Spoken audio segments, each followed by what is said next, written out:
Okay, welcome everybody to the Referral Challenge Q&A Mastermind call for Friday, October 13th. Updates.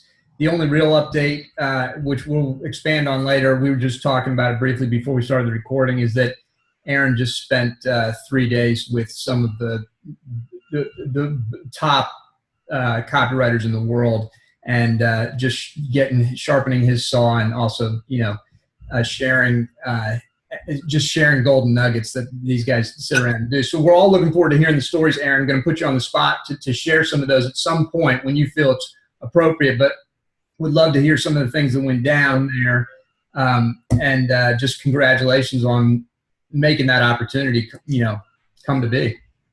I'll post some of those pictures with some of those world's greats over on the Facebook page here in a bit, and just acquaint everybody with these guys.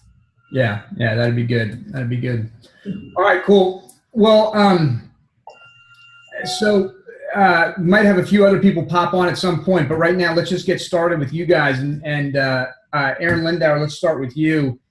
Just give us an update on how things are going, and let us know any questions or issues we can help you with. Perfect. Almost have the fitness funnel components for the SmartStart, so I'm really excited. If I can get everything done, all I have to do is put the sequence for the 7-day journal into Infusionsoft, and basically I'm ready to launch this to our clients. So slowly but steady. I made a lot of progress this week. I absolutely don't like making landing pages in ClickFunnels. That's just not a thing. I don't even care if you share it to me. I still struggle. Oh, yeah. Yeah, thankfully, Chris Gray got on the phone with me, and he was like, dude, where are you getting hung up? And I'm like, I don't even know. I don't even, and I think it's just because obviously there are multiple steps to it, rightfully so. I mean, it's very thorough, but like every time I saw one thing, you had to do something else and I was like, oh, there's how many landing pages? So I was just getting stuck in my own way, and finally just wrote it down. Here's all the things I needed to do. Lynn Coffey obviously is super awesome, and she helped me. Funny enough, I can't do ClickFunnels, but I can change our website like that. So not sure why I get that, but I don't get ClickFunnels so anyways, she's super helpful. I couldn't make the Infusionsoft form look pretty. Obviously, she knows HTML way more than I do, so it was just a matter of sending her an email that I said, hey, I've got this charity workout registration page. I've made it here and here. Can you make it look nice? And literally 3 seconds, she had it perfect for me. So I was really pleased. Yeah. I'm just so thankful to be back under her with our website. So I'm glad she did what she did with her product, and it's fantastic. So Excellent. Now, regarding the ClickFunnels, though, do you just use it very infrequently? Is that why you're just not really that familiar with it? Or we actually use it a lot. I mean, obviously we worked with Ben for a significant amount of time, and that's what he used. And we've been working with another guy now on it, and their team uses it. So basically I've just outsourced it. And so I was trying to do it myself. And after about an hour, I was like, I can make it, but it's not perfect. So when I received your letter and stuff in the mail, I was like, oh my gosh, you sent this to me like perfectly, because in my head, it had to be perfect, and I wanted it to be beautiful, and it wasn't. It didn't look like Chris Gray's at all. Yeah. It looks like a kindergartner made it. And so, I'm sure it looks fine, and that's what I'm going with right now, but I have asked them to make it look professional. So, yeah. I understand that desire. I mean, it's, you think, hey, this represents me. It represents our business. I don't want it to look crappy. And yeah, so I get you. But you got to have that balance between getting it done and getting it perfect, and you just got to get it out the door. one of the things that I've committed to doing now is just, I'm so unhappy with a lot of the pages on my website, even the home pages, but it's all like, I'm going to get to the stuff when I can get to it. And I'm just going to continue to optimize it because I like to be hands-on with that. It's hard for me to delegate that stuff out because I don't even know what I want at this point. I just know that I got to get in there and work with it, and then the ideas and stuff will come to me. But I'm just going to do it as time allows, and because it's good enough right now. It's good enough.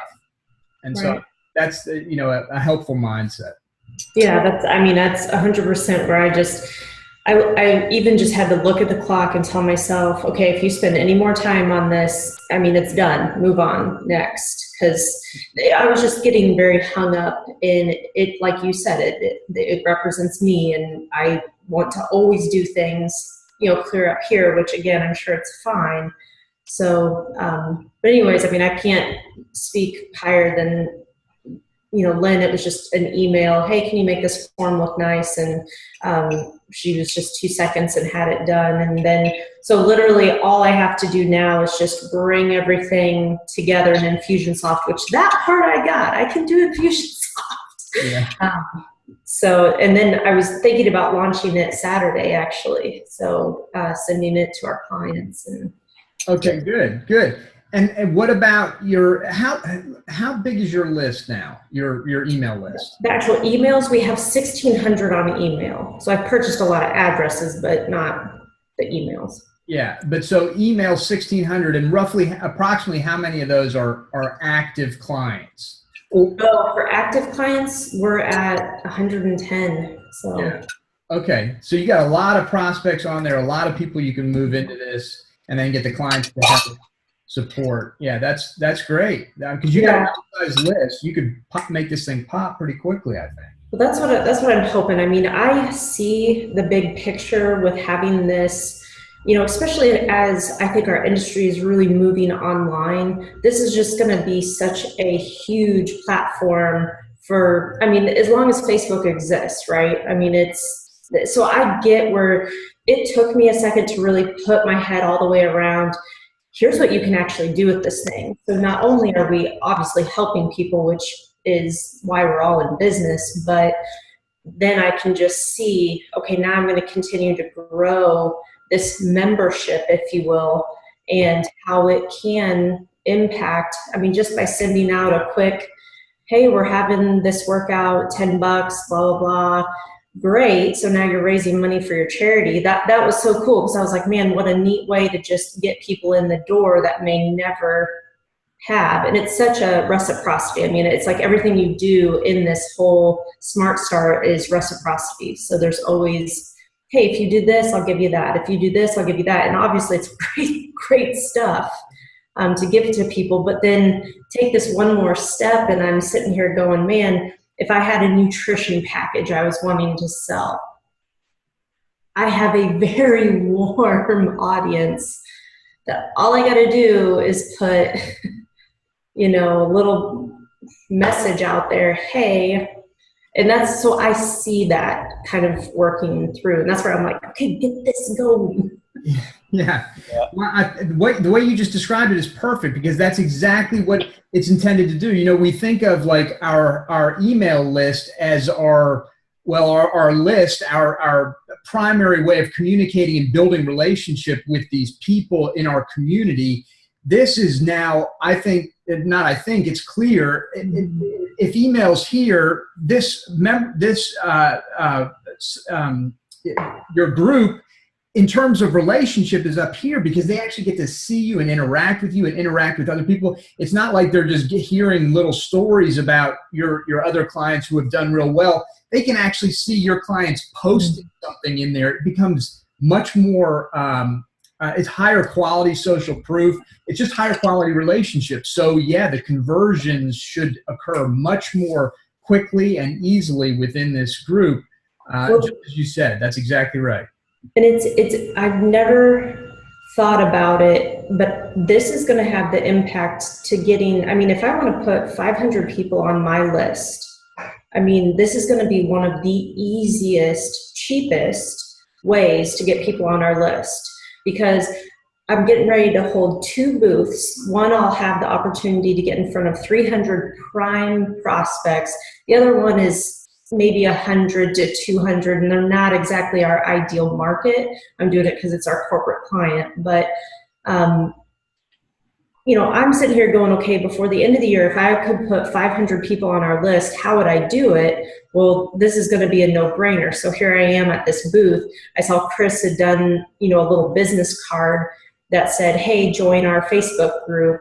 And I'm just sitting here going, man, I can just, boom, put these guys on there. Well, the first post is that 7-day journal. So, I mean, it's that you're exactly, again, thank you. You're made 2 really great points. Yeah, you obviously get it, because you know when we first created this thing, the original name for it was the ultimate lead magnet and client converter, and that's really how it's designed. It is as a thing that you can offer to attract people into your funnel, and then of course the conversion occurs later on.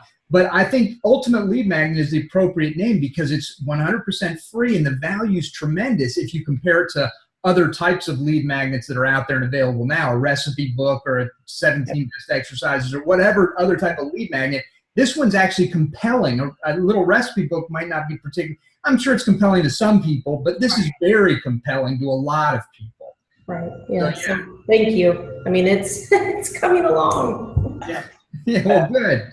Let me jump in real quick, Arin. We all suffer with this expertitis or have it to be the absolute best, right? I want you to take comfort in a few things, one of which is an old, and I think it was L'Oreal, the makeup magnet from 10 years ago, when everybody else was out there doing the 4-color beautiful display ads. They all looked the same. Everybody was looking exactly the same. And it didn't matter what the copy was, it didn't matter what they were saying, it was the same. So they disrupted the market. You know how they did it? They didn't do 4-color anymore. They went with sepia only. And they took over the market because they made their thing look ugly. It disrupted the whole market, is my point. When I launched the initial piece for Iron Tribe, Gold's Gyms out there, Planet Fit, everybody's got their beautiful little look. I created the ugliest piece you've ever seen in your life, and it immediately took us to the top, right? So ugly's not always horrible. Well, right. Yeah. Now, did you do the billboard that said something about having a heart attack? I don't know that billboard. I didn't do it then.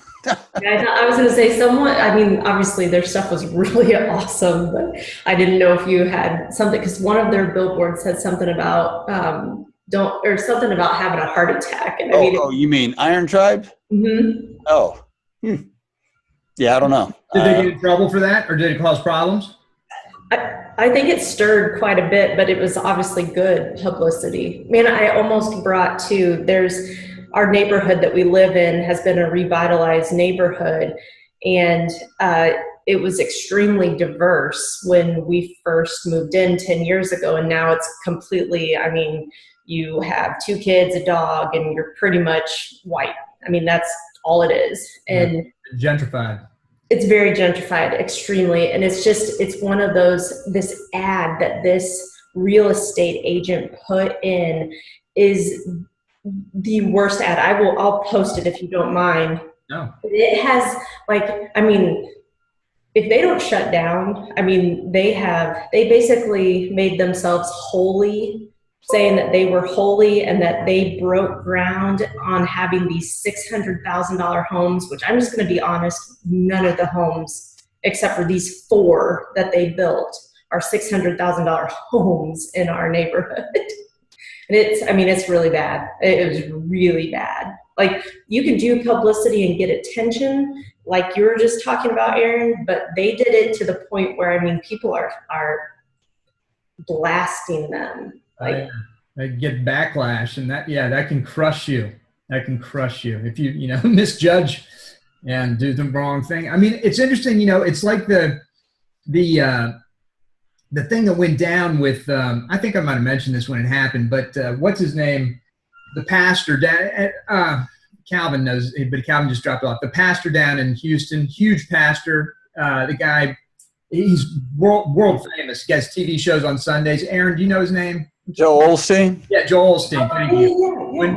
During the Houston flooding, and he, didn't open his church, blah blah blah, and he got and this wasn't. He didn't intentionally. He just made a bad decision.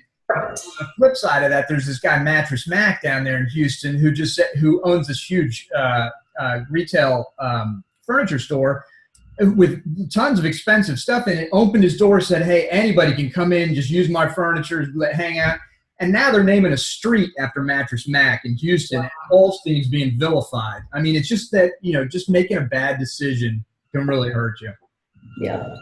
So, no, that's good. Thank you. I mean, it's coming together. I'm feeling good about things and just excited to see where it's going to go. Because, one of my goals overall this year was I wanted to I'd like to see us over 2,000 on our email list. So this is obviously a huge piece of getting that. So yeah, and I would look at all the stuff that, and Chris well. So talk to Chris Gray, because he's doing a lot of really smart things with his group. And the perfect thing that you can do next, well, you're starting to do it already, is the partnering piece. Right. There's so much opportunity there to help grow your group with partnerships, and that's what you got coming up. So I'm glad you're going to be able to take advantage of that. Sorry, go ahead. The charity has been fantastic. I mean, I have emails, not daily, but pretty much weekly with them now. And I mean, they're just strong partners in the community. So I'm thankful. Number one, obviously it was a charity that spoke to us, but then number two, it's just they have the resources to connect us with other people, because they connected us with, I don't know if you guys have heard of, it's called A Place to Float. There are these places that it's all saltwater tanks, and you can have an open tank and you just float for 60 to 90 minutes. Supposedly you can meditate, zone out, relax. I guess a lot of our NBA and NFL players use it. But yeah, I've heard about them. It's there's a term for it when you have no sensory tank. Go ahead, Arin. Sensory tanks. Yeah, thank you. Sensory deprivation tanks. Yeah, it deprives you of all senses, and apparently you can get into some real zen. That's neat. Yeah, that's neat. All right. So he connected us, so it's one of those things where it's getting that ball rolling. So I'm excited for that. Awesome. And how's the preparation going for the anniversary celebration? Very good. So I'm excited. Did I tell you guys last time they do artwork with the kids who are in treatment at the hospital? Yeah. So that's going to be one of our artists. So that's going to be pretty neat. And they're actually going to come to our Push-Ups for Charity event piece. I've got another artist locked down. I've got to get one more artist locked down. Just promoting it right now. I got the beer set up. I mean, I need to get one of those signs out front that draws attention. Yeah. Like those arrow thingies. Yeah, that's a good idea. I think I would just go hog wild. Yeah. Pretty much. Yeah, that's what what's crazy too, we're running a Facebook ad, which I hate, but whatever. We're doing that right now. And this person was like, "Oh, I drive by you every day. I've never realized." And I'm like, "God, the building is green and blue. How did you miss it?" But you do. So. Yeah. All right. Very good. All right. Well, look, let's jump over to Erik Peacock. Erik, give us an update on how things are going at your business. How things are going with the referral challenge. How things, anything that you have issues with, need help with, anything we can support you on. So I think the biggest project I've been working on is getting the SmartStart going, and we just finished up. We're just about ready. I think my manager's just proofing the final, like all the e sequences and stuff. But we have all the landing pages built. Got the group started putting content in there and stuff. So I started to do kind of a soft launch. So we're getting that rolling now. So I'm excited about it too, because I've used Facebook a lot. I've used Facebook ads. I mean, I kind of have a love-hate relationship, kind of like Arin. don't like spending the money, but boy, we pulled in a lot of clients with them. But, you know, it's just another avenue because, like you've said, as always, Facebook ads, they, you know, we got really a lot from them last year, and this year it's changed. It's like it's not producing as much, so we got to find other avenues on social media to do it. So, you know, and I like the fact that, you, like you said, I'm always been a relationship building kind of guy. So we're building a relationship and community, and, you know, the fan page is great. You know, they don't get notifications, but on the group, you know, if somebody's posting something in there, and then they're going to get that notification and start to build community. So I think we got 15 members in there already. Starting to build on that. So I think the launch might be today. I'm meeting with my manager after this to see if she got all the proofing done. She was going through the victory journal. That was the last piece she had to do, I think, when she updated me. So she's kind of like Arin. She's very detail oriented. I'm kind of like, just get it out there, let's get going. So we kind of meshed well, you know. I'm like, you know, I think she said something, I misquoted something on my video, and I said, you know what, it's fine, nobody's gonna know. And she catches all that stuff. But we're ready to launch with this, so we'll see where this thing goes. I think it's just, you know, I'm pretty disciplined already, and I was telling Camelia the other day, I'm pretty disciplined already about getting stuff on social media regularly. So it's just going to run parallel to what I'm already doing. I'll just have a kind of a system going with that, and then just make this an evergreen campaign. I think the bigger thing we struggle with is just consistency. You know, we have a good month, and then also we have a really bad month, and then we have a good month, you know. So this roller coaster. So trying to get it more stable in terms of new sales, and getting some more consistent evergreen campaigns, because, you know, Facebook ads are great, but they're real hit or miss. You know, some months they work, some months they don't. So I'm excited to do more. I mean, the challenge we've had with the referral challenge, and I've told the community this, is trying to get our dang clients to check in, you know. And she said a lot of people have been doing well with that. I don't know what else to do. Some of them do it, some of them don't, you know. So, you know, and our trainer's been pretty good about reminding them to do it. But, you know, it's like the same people check in over and over again. So that's probably our biggest challenge, the referral challenge thing that we do. Erik, let me ask you about that real quick. Have you seen what some of the folks are doing with images, using an image that says, hey, I'm checking in to donate to whatever the charity is? And so I don't know if there were some posts in the Facebook group about that, how folks are, because some of the pushback they were getting from clients is like, oh, well, I'm just kind of tired of just checking in all the time. I don't want to be appear to be bragging to my friends that I'm going to work out all the time. And so the way that some of the folks in the referral challenge overcame that is by providing an image to their members, their clients, that they can then post that says, hey, I'm checking in to specifically to make a donation to whatever the charity is. So that way their friends see it and they're like, oh, that makes sense. Now I understand why you check in so often, because every time you check in, it donates to charity, that kind of thing. I don't know if I'm being clear about that. If it's somebody else wants to jump in and help me. But do you get what you're saying? It right. Yeah, they basically hold on, let me get Jason off the phone. They basically created an image that says, you know, I'm like you said, it's an image showing what the charity is, and then their post basically says, I just checked in at the gym, and like in my case, Fit Physique is providing more money to said charity. It's something to that effect, and it worked really simple. What I did, you said you're having some people having trouble getting people to do it. I just keep reminding my coaches and myself that we just remind everybody that, hey, you get to spend Rick's money. And you'd be amazed, especially the ladies, how they instantly go find their phone because they're spending my money instead of their own. And as silly as it sounds, it works. It really, truly does. And that's what I constantly do is, hey, be sure you spend more of my money today. Yeah. And it works. It really, truly does. They like that. That's a great way, yeah. Just getting ideas like that, how we can pitch this thing to them. Yeah. So one of the things you ought to do, Erik, is if you go in our Facebook group, the Referral Challenge Facebook group, and just search for check-in, Facebook check-in or check-in images or whatever, you'll see, or just go to the images. Just click on the images in the group, and you'll see all the pictures. There's a bunch of them in there. People have uploaded the art. And what they're doing is they're just putting that in their member group and allowing their members to download it. You'll see instructions along with it. But I think it's a good strategy. A really good idea, yeah. Just even things like spending your money, and it's just I've always found those little catchphrases always seem to work. With auto closer and everything else. Oh yeah. find something that you can kind of just duplicate and, tell the trainers to, we're spending Eric's money. So no doubt. He also said something this may kind of take us in the wrong direction, but you said something really important that, like, I know Eric's been saying it for the last couple of years, and I've been telling people that people got to quit putting all of their interest in social media and Facebook ads. We've been saying it for a couple of years that that's going to run dry just like everything else has.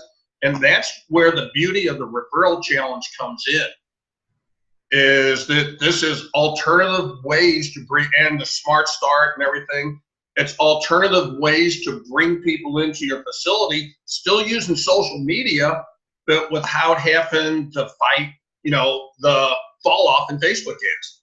Yeah, no doubt.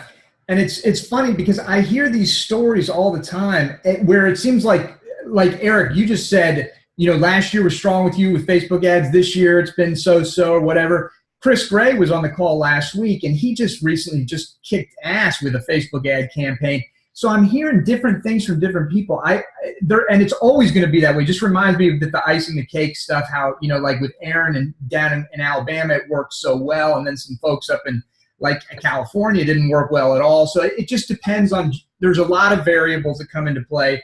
But I fundamentally agree that it's only going to get more challenging with Facebook ads. It'll probably work for a while, but it's going to become more challenging. You're going to, and so it's just always good to diversify, as we all know. I'm not sort of preaching to the choir here, but the loneliest number in marketing is one, and if you only rely on one thing, you're going to be in trouble. Well, and also there's more people, not necessarily fitness, but there's more people competing for the same space with Facebook ads now because everybody found out how valuable they have been in the past. There's not a whole lot of people doing what we're doing here with the referral challenge and with the SmartStart. So again, it kind of puts you out there as that category of one instead of one in the many, which I always preach about trying to be. Yeah, no doubt about that. Eric, anything else specifically that we could help you with, or any other issues you're running into? I think as I go into the SmartStart, it'll be just good to pitch ideas at each other. But the check-ins thing has been the biggest frustration thing. I mean, we ran back in the spring, we ran the thing with the video, and the clients loved it, where we sang on the video and campaigns and stuff. And one of my trainers actually did it at the meeting.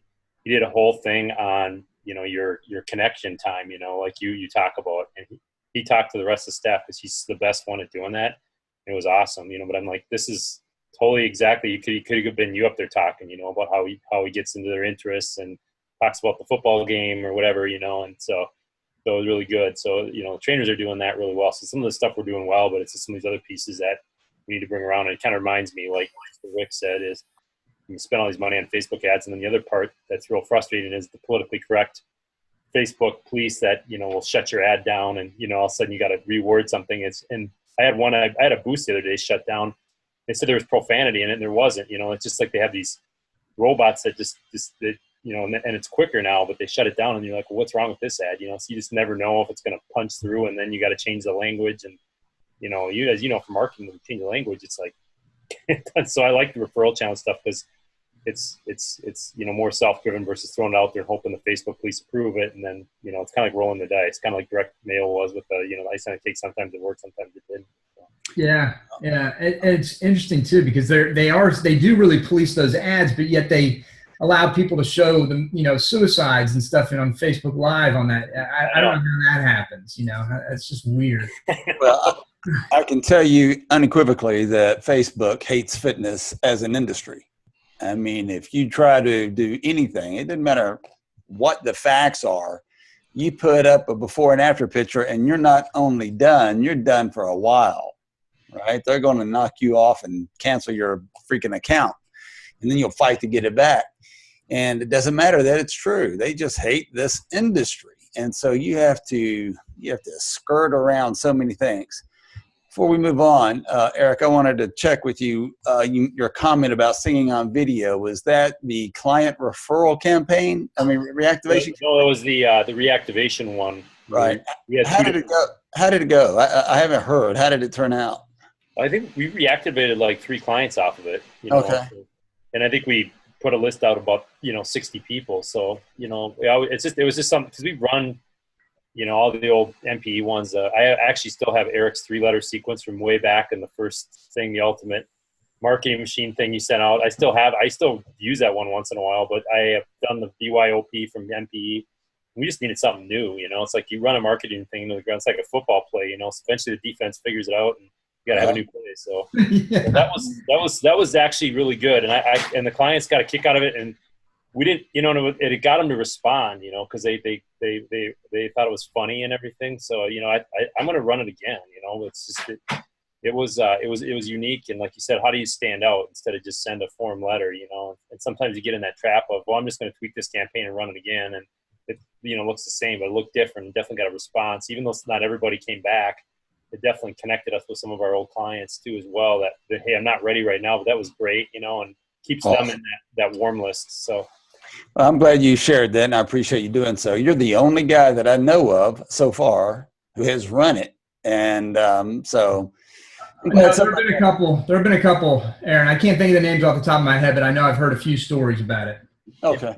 And as with most things, we're not even going to hear from most of the folks who are doing it. So I'm confident that a decent number of folks have run it.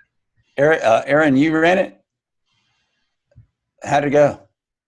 Yeah, we did it, and I think I posted pictures of the cards that we sent out.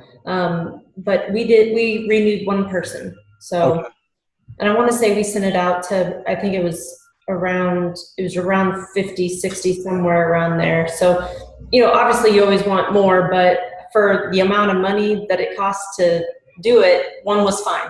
And she signed up for a year. That's the best thing is, I think with the renew or the reactivation type campaigns, you almost always get a year when you renew somebody or reactivate somebody.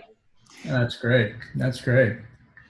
Well, look, one other thing, a little bit off topic, but I happen to know that Eric Peacock is about to compete in a powerlifting competition. And since you have right here on this call one of the top powerlifters in the entire country, I thought maybe if you had any questions for Mr. Rick Streb,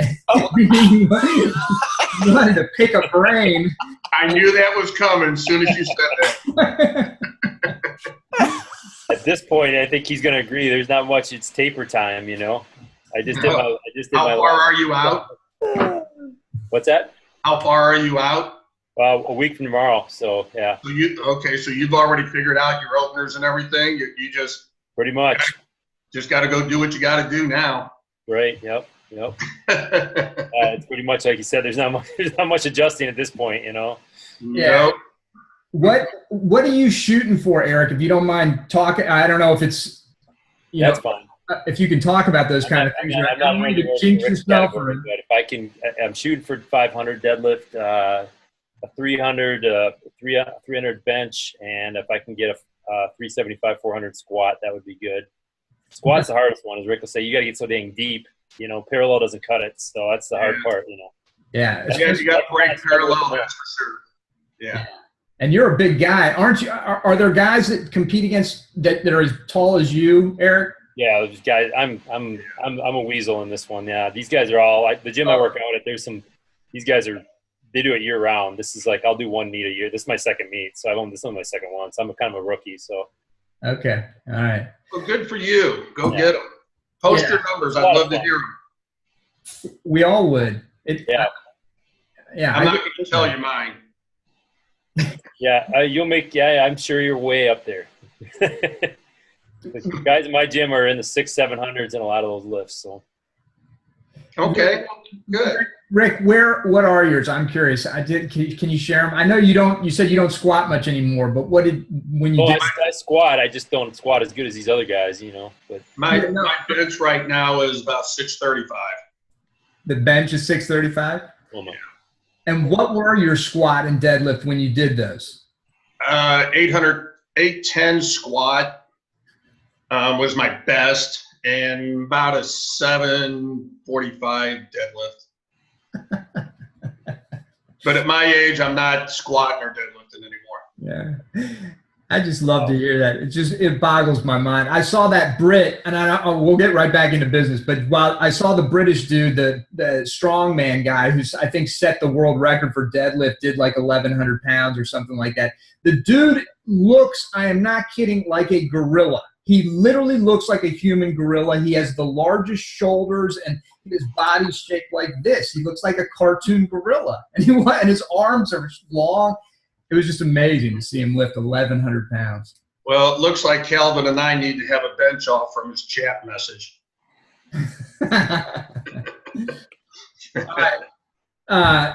Well, Rick, since we're talking, let's go to you, because I got a bone to pick with you because your Chiefs whipped up on my Redskins, and that was kind of the bummer. It's inevitable. I thought we were going to have a good season, but it looks like you guys are on your way to the Super Bowl. I'm going to go ahead and jinx that for you right now. All right. I think I told you the last time I was on. I was out of town last week, so I wasn't on the call last week.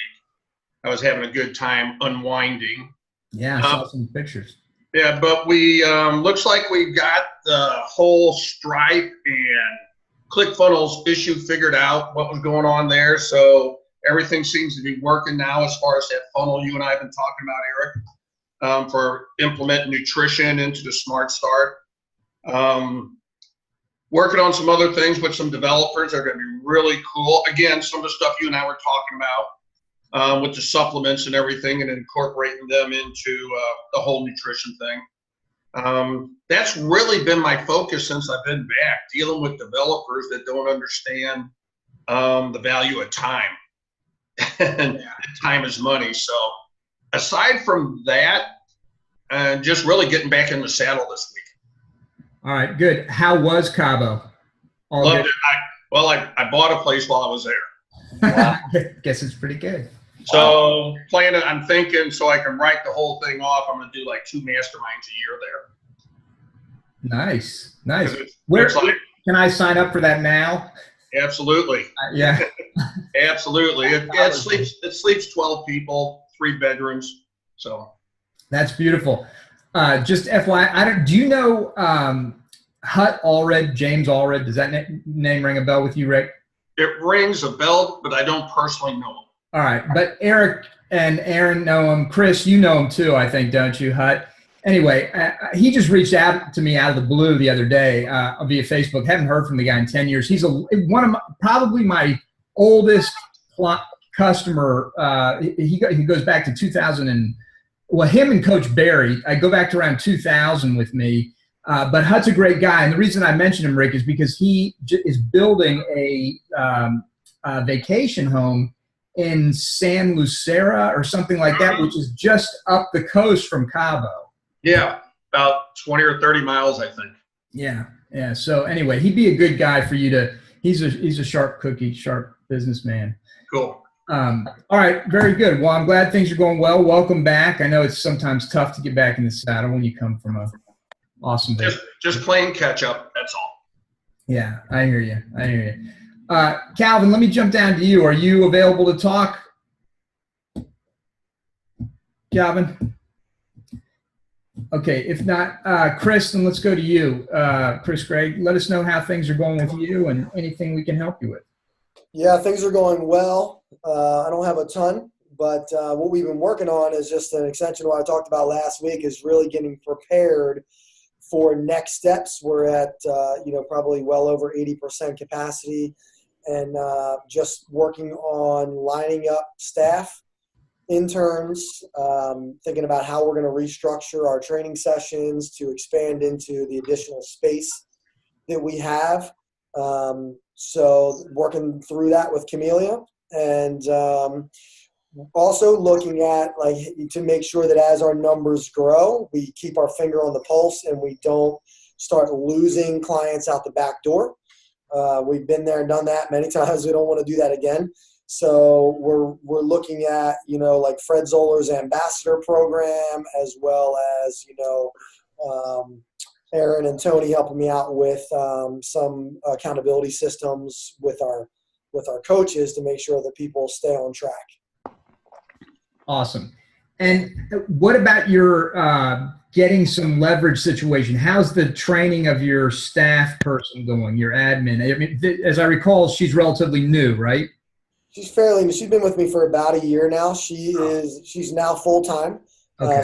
She's rocking and rolling. I only have a few more things to delegate to her, and I'll have pretty much all of that off of my plate. So, I mean, I'm primarily doing programming and marketing and sales at this point. That's what we were talking about mostly before, is the programming. So I reached out to Danny and talked to him yesterday about programming a little bit, and we're sort of going back and forth, just talking about that and shooting some ideas back and forth in terms of just like how to get my trainers up to speed, with programming, and start to delegate that stuff so it's not always me doing it. So so we're on that path as well, trying to figure out, how I can get that stuff off of my plate. Awesome. Danny's a sharp guy, and hopefully he'll be helpful to you. But if not, at least you're on that path to figuring it out. Yeah. That's good. All right. So anything at all, any problems or anything that we can help with, or are you good, in good shape? I think we're pretty good. I think we're just, forging ahead. We have a few big rocks that we need to make sure that we handle. So that's kind of where we are. I think we're on a good path. I think I'm good. Excellent. That's great. I'm glad to hear it. All right. Very good. Adrian, it looks like Calvin dropped off. So Adrian, you want to chat? How are things going with you? And how can we help you? Good. I don't know. This whole month has been Adrian's staffing dilemma. So, but it's fine. I mean, I feel good because I always enjoy that I can post about all of my nonsense in the group, and you guys give me valid support to help me out. So it's been a huge assist. But otherwise, let's see. Ever since Arin gave me the task of getting another location open on March 1st, and he urged me that I can't miss that deadline, I'm realizing the super importance of having the right people on the team. So that's like what I'm going through right now. That's what I'm learning right now. And I don't know. So I don't really have many questions. I guess I'm just learning from all the hires I've made in the past, and even now still like learning from mistakes that I made about who I get to bring on next and things like that. So, I mean, a lot of restaffing, a lot of bringing back the experience for members, because over time we just lost a lot of people. So now we're kind of rebuilding again, Are you advertising right now? Yeah. Okay. So I have, just this past week on Monday, I got the new admin in place, and I took somebody's name. Was it Calvin, I think? So her name's also the operations overlord. So I stole that. And she actually really like clinged onto that name. I briefly mentioned it to her. She's like, I want that name. I'm like, all right, have it. Yeah. But she was a current member of ours. She's been a member for a year, and she's been through all of the ups and downs that we've been through. And so she's still working with us. So it's good. And I think she's doing really well so far. She's on her 90-day probation period. So, but otherwise, it seems like she's really willing to work hard, and she takes a lot of initiative on things too, which is really good. And she's really relatable to our clients because she kind of fits that demographic model that we have, and she understands where people come from. So that's really good. And I think a lot of the older members, because, I'm old enough to be everybody's son, they wanted somebody who's older to be on the team. So I'm glad that she's there. So that was my most recent hire. And then my next hire is going to be the guy or gal, I guess, who can eventually run the thing, can run the shindig. So that's where I'm at right now. I'm building that out. And that's, I guess, the biggest obstacle that I face. Not obstacle, opportunity, I guess. I need to find somebody who can do that, who can be me, essentially. And I think that makes me look back on all the people that I've brought on the team so far, and I never had. Like, I've always wanted it, but I've never had that scope of like, this is exactly what I want out of a facility manager. But now that I think I do, I know what I'm looking for. So it's a matter of finding that person. So that's just where I'm at, but I'm overall just understanding the importance of your team and the attitude that they carry, not necessarily work ethic, but attitude. And that's something that I'm learning really well too. Because right now, one of my coaches has a great work ethic, but he has a crappy attitude.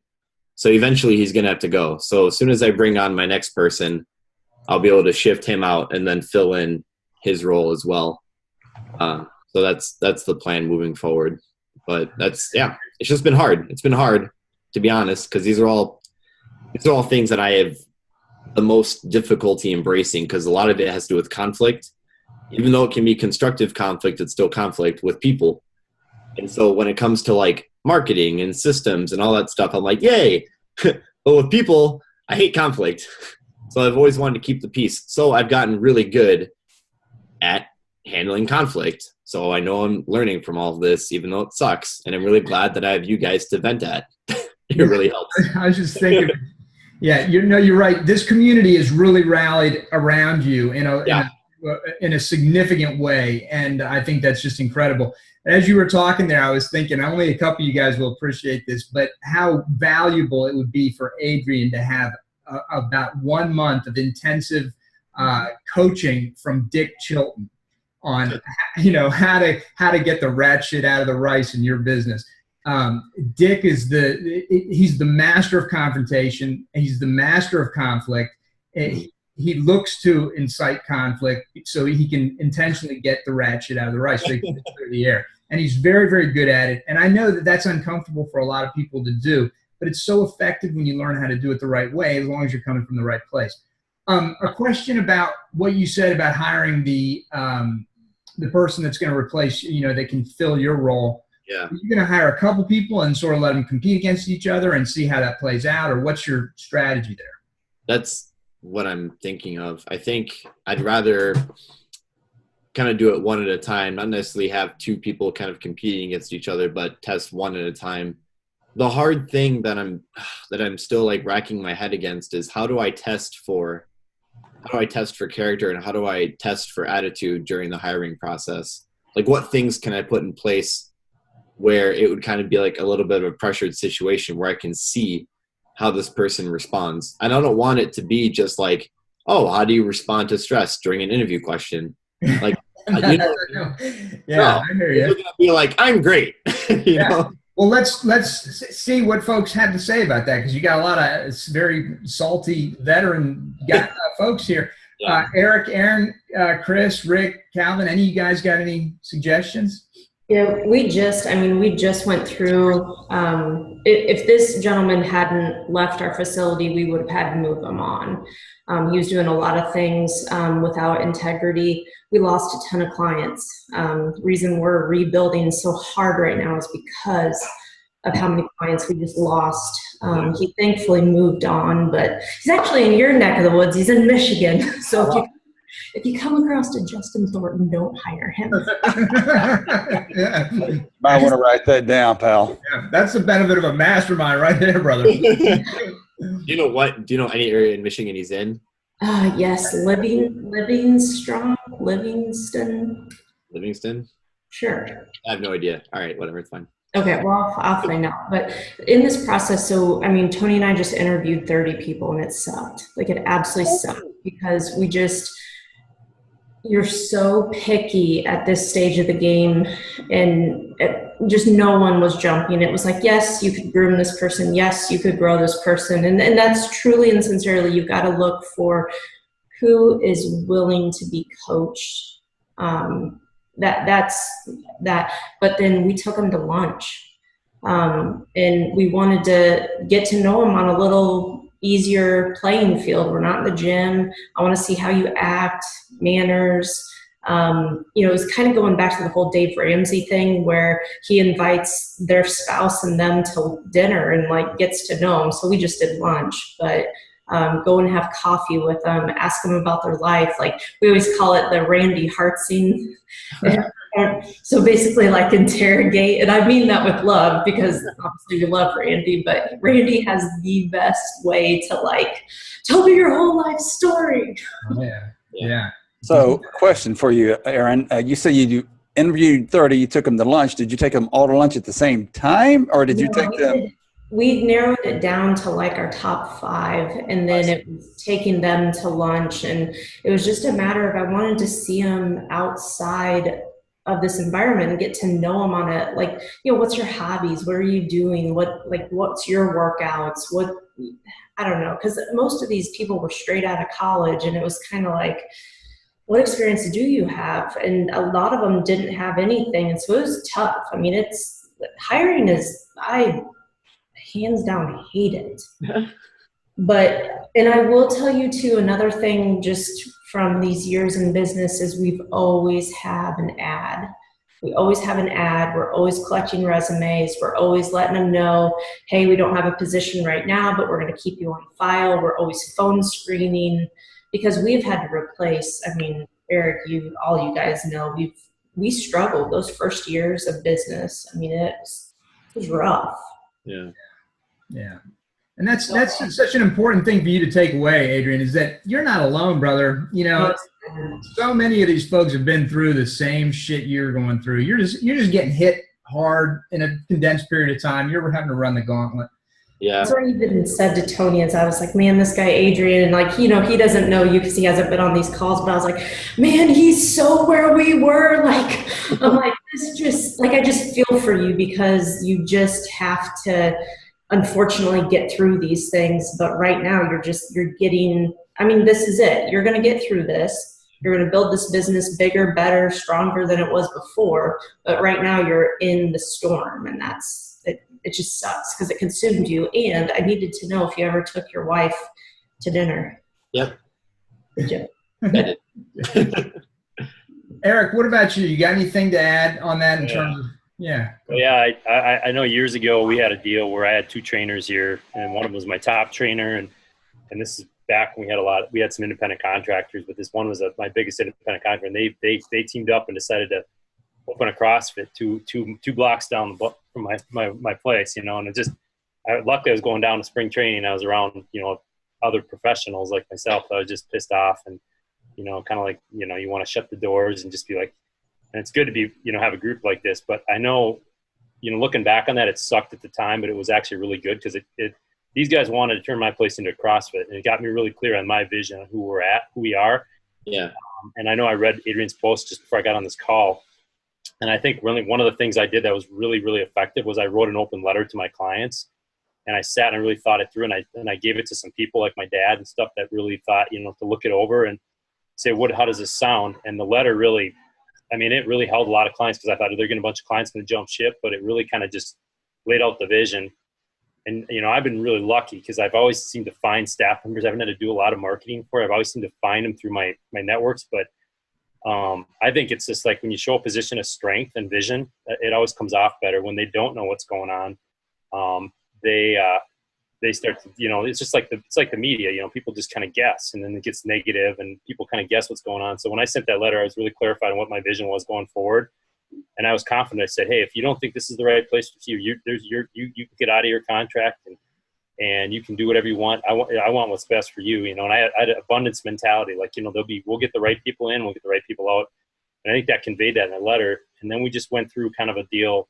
It wasn't really a trainer deal, but I have a client advisory committee, and my manager went to it, and it turned into a bitch session, you know. And I was kind of taken aback at first and kind of pissed off, you know. But then I started listening and really kind of, you know, digesting it. Once again, I composed an email to all these people and just here's my vision, here's my strength, here's how we're going to respond. And I think if you respond with good communication and a position of strength, your members are going to really appreciate that. You know, like, hey, they know, you know, a lot of them probably own businesses, and they know when they see where you're coming from, they're going to understand what's really going on, instead of letting, you know, all the hearsay and the opinions I saw, all the gossip go on. Is that you come out with a position of strength, like, here's where I stand, and, you know, this is where we're going with my business. If you're clear on that, the right people will stay on. The ones that'll leave are the ones you don't want there anyway, in my opinion. So, you know, we all go through those, you know, but I remember going through that and feeling like I got punched in the gut at first. And then when I came back from spring training, I was like, you know what, this is actually a good thing, because now we don't have somebody trying to make our place into a CrossFit anymore. We can really, really narrow our marketing to who we really want to market to, because you've got intimidated, overweight women with CrossFit type people in one studio. It doesn't work real well. And that's kind of where we were. It was kind of mass chaos, and it really kind of streamlined our process. So it sucks going through it, but you know, hopefully when you get through this, you'll get really clear on who you want and what your vision is for your business. And as long as your members know that, you'll attract the right kind of members. That's just really well said and beautiful, just beautiful advice. I think it's perfect. The you know, clear communication, getting clear on your, you know, your values, mission, vision, the communicating from a position of strength, and then of course the clear and consistent communication. I think it's so important what you said about, you know, if they don't hear anything, they just start to make stuff up in their head, and that's exactly what you want to avoid. Yeah, that's great stuff, Eric. Yeah. So then, I don't, because what you were saying like triggered some like larger questions for me. Like, given client turnover, given staff turnover, what then are like the major sources of failure of a fitness business? Because in my mind, I think of it as being like lack of being able to retain employees or clients. Like, but it seems like everyone here is going through that and still in it, you know? So what, like, is it ignorance? Is it just somebody just gives up on it? Or what, you know? It's ebbs and flows. There's ebbs and flows of the business. I mean, clients are going to come, clients are going to go, and that's tough because, I mean, all of us take it so personally. But trainers come, trainers go, and that's tough too because that does ultimately cost you at the end of the day. We can't run these businesses without our team. But on the flip side, when they do leave, you always have that for whatever reason. And it's tough. I mean, Tony and I were just having that gut check in our meeting this morning. We were just like, oh my gosh, can this business ever just be right here? And it's just, the reality is it's not. I'm sure you guys all. Yeah. Yeah, there's so many variables that impact business on a, you know, weekly, monthly, annual basis that it's very hard to, and that's just like, I think it's so important for people to understand about business, about life in general, is that there's no such thing as that straight line. There, it just doesn't exist. It's always like this. It's like a plane. I remember a mentor of mine talking about how a plane gets off the ground. It takes 100% of thrust, 100% power to get a plane off the ground. Once it's up at cruising altitude, it cuts back about 50% power. It flies just fine. But it also never flies in a straight line from point A to point B. It just doesn't happen. It's always making small adjustments. It's flying like this and like this to get where it goes. And that's life and that's business. Yeah. Yeah. Yeah. Calvin, let's jump over to you, man. Can you talk? Or I see you're in the car, but can you talk? If so, let us know how things are going and anything we can help you with. Calvin? All right. While we're waiting on that, anybody got anything? I wanted to touch on what Adrian was talking about. Yeah, go for it. Because he and I were talking quite a bit about it yesterday. And Adrian, one thing we really didn't get into yesterday that I want to share with you is when I got back from Cabo on Monday, I had the same situation. I had a trainer, not because I was doing anything wrong, but I had a trainer that alienated a lot of my clients in that, 2-3 weeks I've been traveling now, back and forth. Yeah. And I walked in on Monday and had 15 cancellation notices because of one trainer. Because of things he was doing. One was going against my rules at the facility. 2, just doing things that were upsetting people. Well, needless to say, I didn't have to do a whole lot of explaining. He just had to go because my vision of my business and his vision of what he should be in my business were different. There was really nothing for me to discuss with him. Okay. Then all I could do, was reach out to those people. I didn't say that I fired him because they're all quitting. I just basically said, that like I told you that, our views are different. And because of it, we had to part ways. If you would like to talk to me about what's been going on, fine. If you do decide you do not want to continue because of what had happened in my absence, I respect that and sorry to see you leave. And that's it. Just say it with confidence. You don't have to go into great detail to explain why you let somebody go or why you've made changes. It's your business. You have a right to do that. I agree with you about being transparent with them. Okay. But, I was very firm. This is where it's at. I don't, well, what happened? That's between him and me. Yeah. And that's it. No more, no less. But if you say it with confidence and you're just moving on, they'll move on with you if they want to stay. If they don't want to stay, then there's probably something more than just that trainer in my case. Yeah.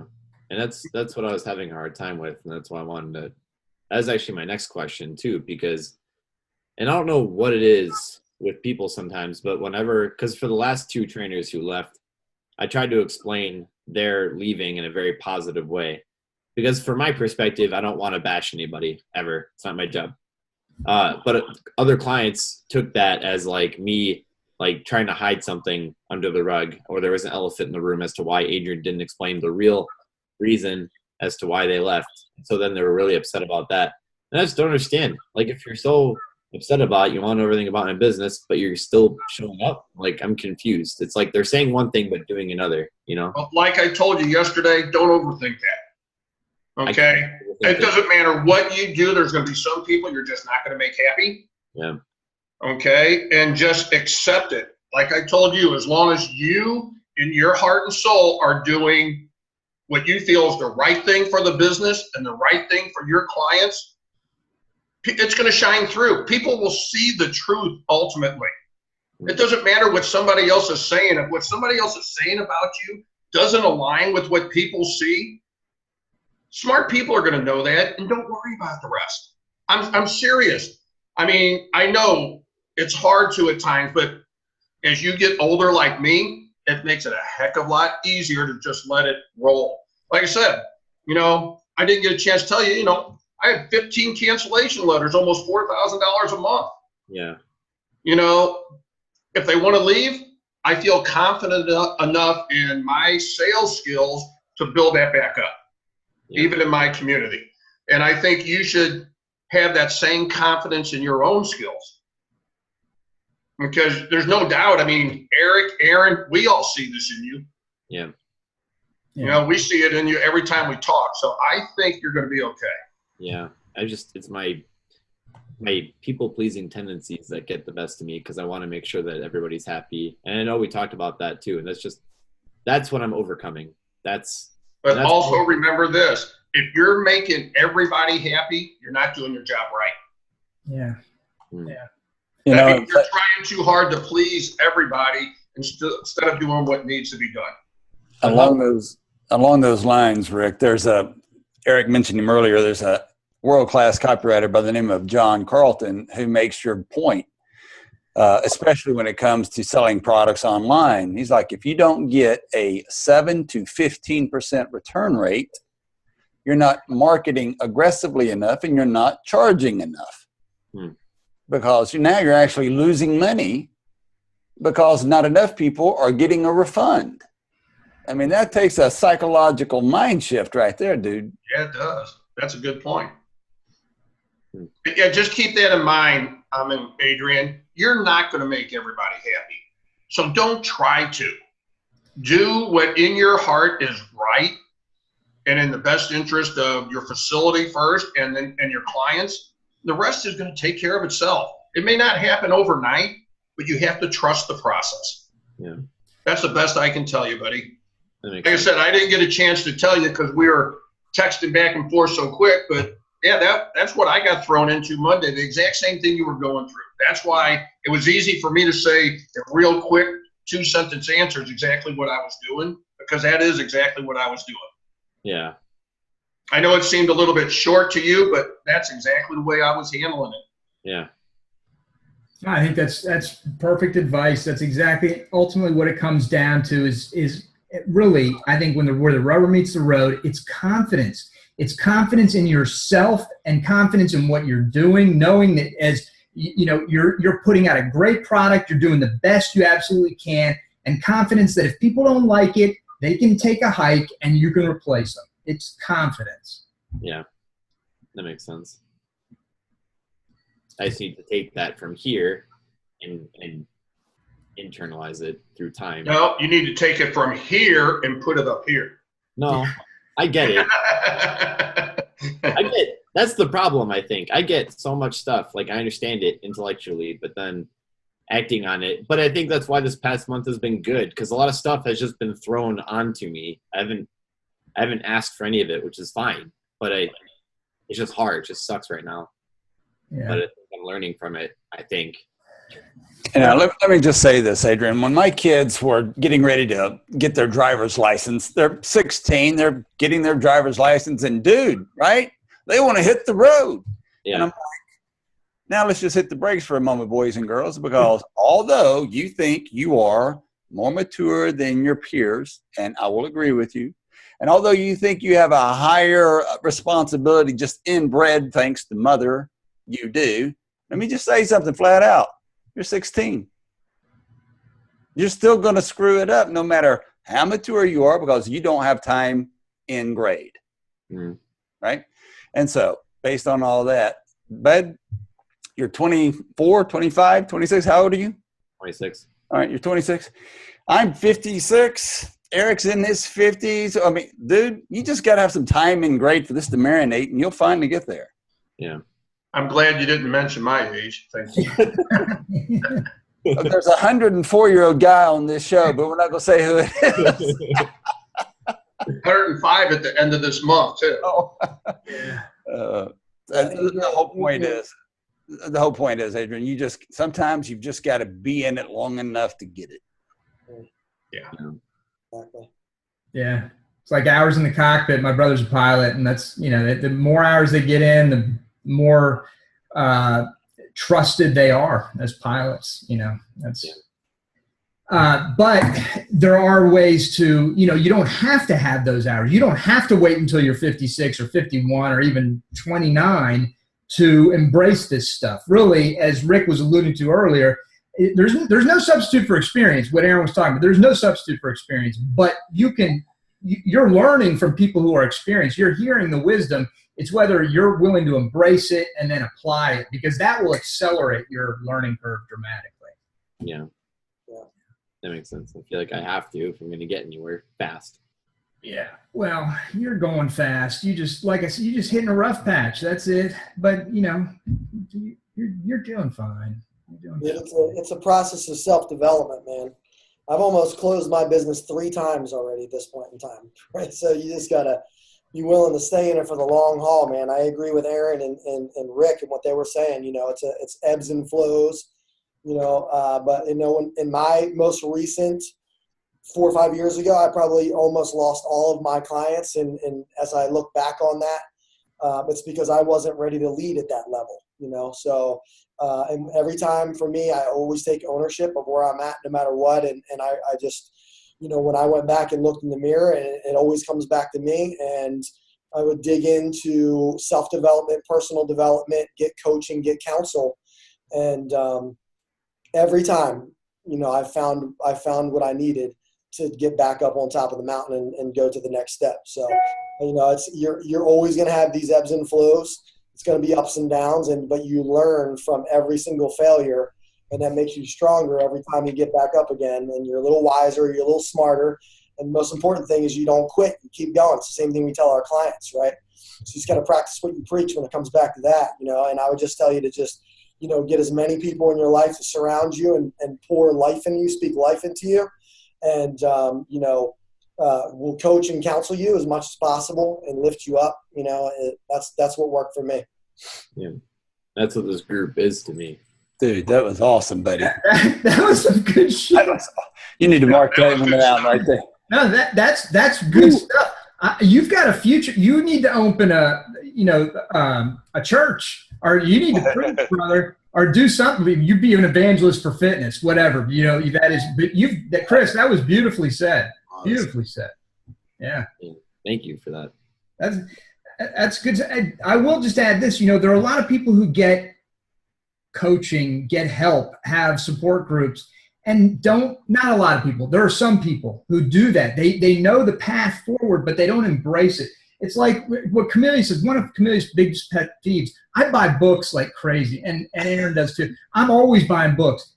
And I got 6 different books on my desk right now that I'm sort of reading through bits and pieces. But community is always like, what? You need to read the book from start to finish, and you need to apply everything from that book before you move on to the next book. And technically, she's right. Really, that's the way to do it. But that's just not my process. But the thing is, I guess what I'm getting at is you got to take what you're learning and apply it. Because without the application, it's no good. You're just hearing stuff that sounds good to you, but you're not moving forward in your life. And I think that's what I for you, Adrian, I think right now that's what you've got to do. You've heard the wisdom. It's time to apply. Yeah. All right, Calvin, are you in a place where you can talk now? Yeah, man. I'm sorry. I'm in and out. It's funny that Arin said about this 16-year-old getting his driver's license. That's actually what I was just sitting in the car with my son, my 19-year-old, to get he's getting ready to go take his test. And that's why I was in and out of there. So it's crazy, that transition, and I'm trying not to have to choke him. But, yeah, so was going on last week, and when I was good way to get away up in Colorado, got some good weather and whatnot. So back here trying to get things on track. Came back to had to put some pretty tough situations, had to deal with. We talk about dealing with some life stuff. One of my coaches who's been pregnant with twins, one of the babies does not have a heartbeat. One of her twins doesn't. Oh. So had to come back. Had to coach a lot more this last week. And at the same time, one of my other coaches, her uncle passed away, so she was out. So I only had 2 of us holding the fort down this week. So that's one of the things to kind of have to deal with a little bit. She's supposed to come back next week and start back coaching, trying to get her back active and doing everything. The other baby's doing fine and doing well. We're actually praying and believing for a miracle for the boy, the baby boy. She has a boy and a girl that's in there, but she has to carry him full term. So that's kind of what we're waiting to see what's going on with that. And it's just like we're talking about planning ahead. Even before this happened, one of the things we had to plan for, she already has 5 kids.